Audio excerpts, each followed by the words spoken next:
नमस्कार, आप देख रहे हैं राजधानी समाचार। और बात की जाए मध्य प्रदेश की राजधानी भोपाल की। भोपाल में करणी सेना द्वारा 21 सूत्री मांगों को लेकर 8 जनवरी को जम्बूरी मैदान में बड़ा जन आंदोलन किया था। उसके जो मुख्य संयोजक हैं आयोजन के, जीवन सिंह शेरपुर हमारे साथ हैं। क्या बात हुई सरकार से, वो क्या बातचीत के दौरान क्या हल निकला? हल तो ये है कि अभी तक उनसे मैसेज आया है कि वो जो हमारी मुद्दे मानना चाहते हैं वो बना के हमको दे रहे हैं ड्राफ्ट की, कौन कौन सी बातें मान रहे हैं उस पर हम सारी चर्चा भी कर रहे हैं।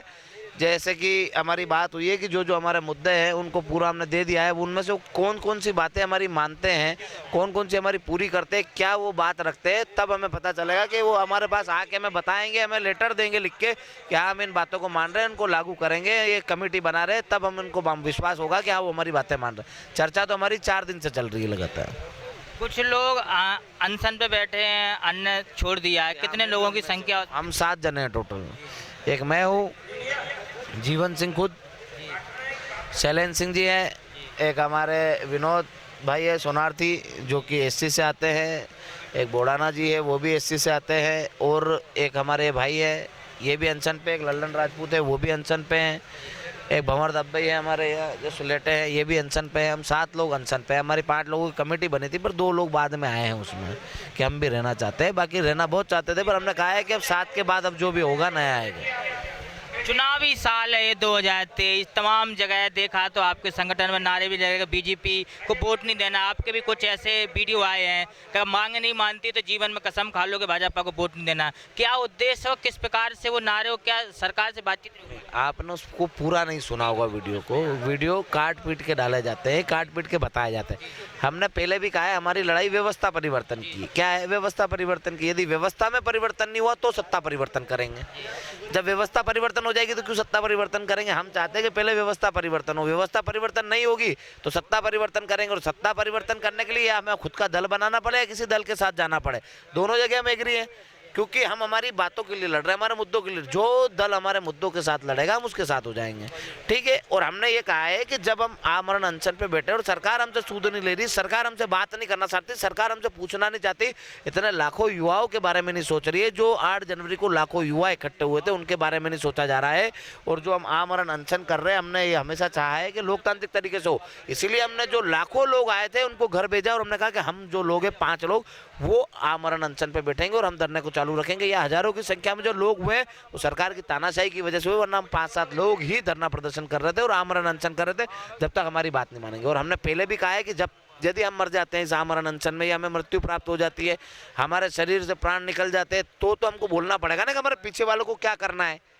तब हमने संदेश दिया है कि यदि हमारे प्राणों की आहुति लग जाती है, हमारा शरीर प्राण त्याग देता है, तब उसके बाद आपको हमारी चिता पे कसम खानी है कि अब हम आज जिंदगी जब तक जिएंगे तब तक भाजपा को वोट नहीं करेंगे। हमने ये नहीं कहा कि आज कसम खानी है, हमने कहा है जब हम मर जाएं, जब ये हमारी बातें भी पूरी नहीं करें मरने के बाद भी, तब कसम खाना।